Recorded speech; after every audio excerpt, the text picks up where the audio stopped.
ఈ మధ్య కాలంలో మనకు మనం భగవంతుడిగా కొలిచే అంటే సాక్షాత్తు దైవ స్వరూపంగా మహావిష్ణువు ప్రతిరూపంగా కొలిచే శ్రీరాముని మీద అట్లాగే రామాయణం మీద ఎంత దారుణంగా జోకులేశారండి ఇతను ఒక మనిషేనా? మానవత్వం ఉందా? సార్ ఎవరు ఏ మతానైనా పాటించవచ్చు, ఎక్కడ తప్పులేదు. ఇది భారతదేశం, లౌకికవాదం ఉన్న దేశం. ఎవరు ఏ మతాన్ని పాటించవచ్చు. ఇక్కడ హిందువులు ఎంతో, ముస్లిమ్స్ కావచ్చు, క్రైస్తవులు కావచ్చు, జైనులు కావచ్చు, అందరూ అన్ని సిక్కులు కావచ్చు, అందరికీ సమాన హక్కులు ఉన్నాయి. ఎవరి మతాన్ని వాళ్ళు ఆచరించుకోవచ్చు, ఎవరి గురించి వాళ్ళు గొప్పగా మాడుకోవచ్చు. కానీ ఇంకొక మతానికి సంబంధించిన ఒక ఇతిహాసం గురించో ఒక ఎపిక్ గురించి మాట్లాడేటప్పుడు ఎంత దారుణంగా మాట్లాడాడు సార్ అతను. ఎంత ఎంత దాన్ని ఎంత హేళనగా మాట్లాడాడు సార్.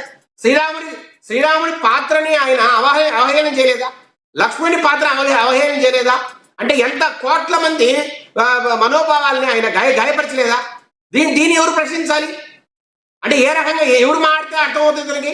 సార్ ఈ మధ్యనే ఆయన మాట్లాడే మాటల మీదనే విపరీతంగా ట్రోలింగ్ చేశారు.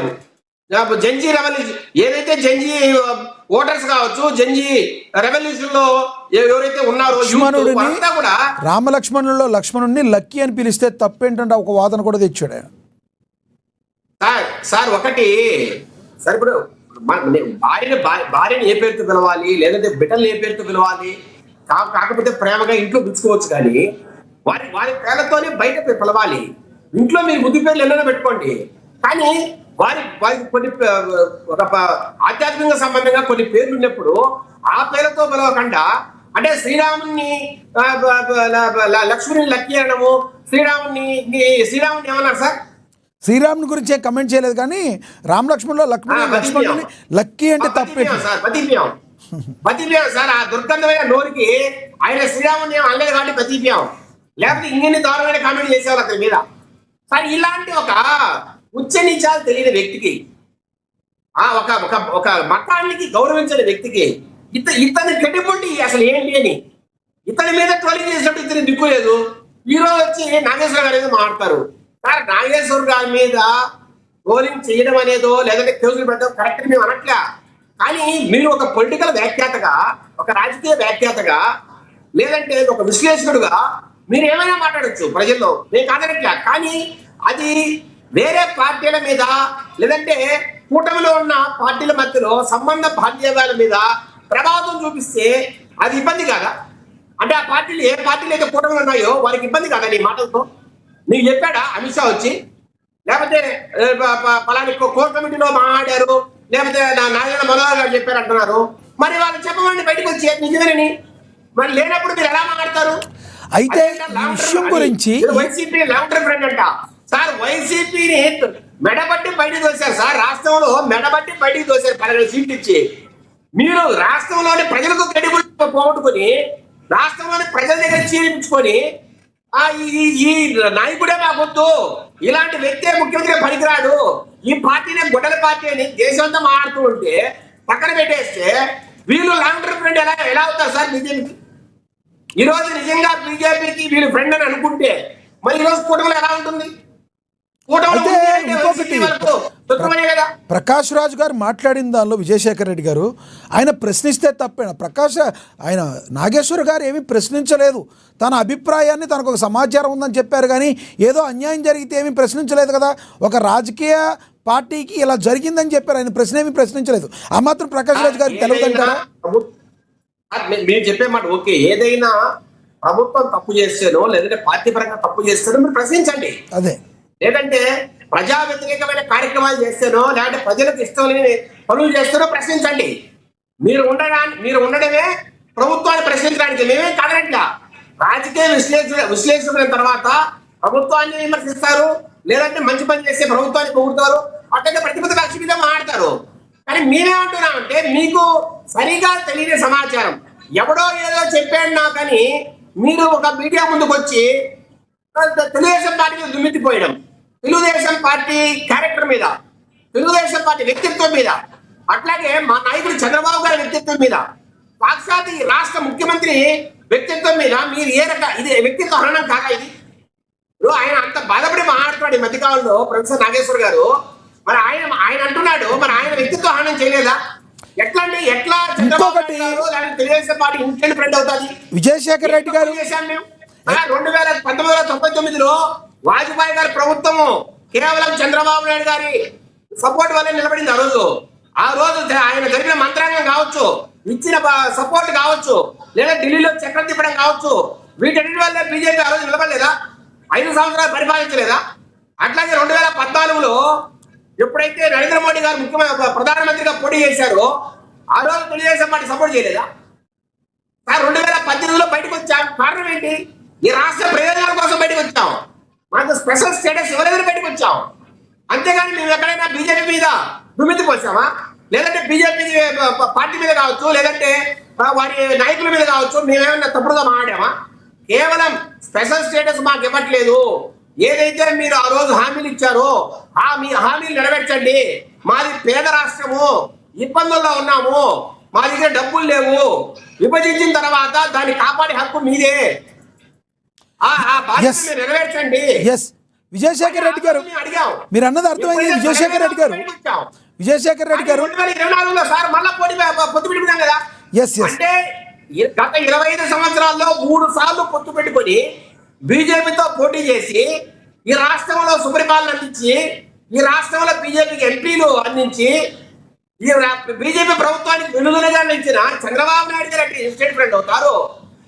ముస్లిం ఓట్లు పోతాయని అంటే ముస్లింస్ కు ఎవరైతే ఉన్నారో కోటికి పైగా ముస్లింస్ ఈ రాష్ట్రంలో ఉన్నారో వారి ఓట్లు నాకు రావు, వారి ఓట్లు పోతాయని చెప్పి భయపడి బీజేపీతో దూరంగా ఉండి లోపాయికారి ఒప్పందాన్ని కుదుర్చుకొని లోపాయికారిగా మద్దతు ఇస్తూ వాళ్ళు అడగకపోయినా ప్రతిదానికి పార్లమెంట్ లో కావచ్చు, లేకపోతే రాజ్యసభలో కావచ్చు ఆయన మద్దతు ఇస్తూ ఈ రకంగా కుహన రాజకీయాలు చేస్తున్న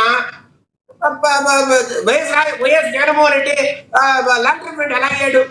ఒక్కటి చెప్పండి. ఇక్కడ విజయశేఖర్ రెడ్డి గారు ప్రకాష్ రాజ్ గారితో పాటు ఇప్పుడు ఇదే అంశాన్ని ఇంకొక ఆయన భుజాన్ని వేసుకున్నాడు. మీ అందరికీ కూడా బాగా సుపరిచితుడు. ఆయన బయట కూడా ప్లే అవుతుంది, ఒకసారి విందాం. పవన్ కళ్యాణ్ గారి మీద, మనోహర్ మీద చేసినటువంటి వ్యాఖ్యలను బేషరతుగా ఉపసంహరించుకున్నారు. ఎందుకు ఈ వ్యాఖ్యలు చేశారు, ఎందుకు ఉపసంహరించుకున్నారు అనేది ఇక్కడ ప్రశ్న. ఎందుకు ఉపసంహరించుకున్నారు? తనకొచ్చినటువంటి సమాచారం తప్పు కాబట్టి నేను ఉపసంహరించుకుంటున్నాను అని ఉపసంహరించుకున్నారా? లేక తాను చేసిన వ్యాఖ్యల పట్ల తెలుగుదేశం, జనసేన కూటమి బెదిరింపులకు భయపడి చేసుకున్నారా? లేక ఎల్లో మీడియా ఛానల్స్లో ఆయన్ని ట్రోల్ చేస్తున్నటువంటి విధానాన్ని చూసి బాధపడి వెనక్కు తీసుకున్నారా? అంతేకాదు, ఒక చిత్రం ఏమిటంటే ఆయన మీద ఆంధ్రప్రదేశ్లో కేసులు కూడా రిజిస్టర్ చేశారు.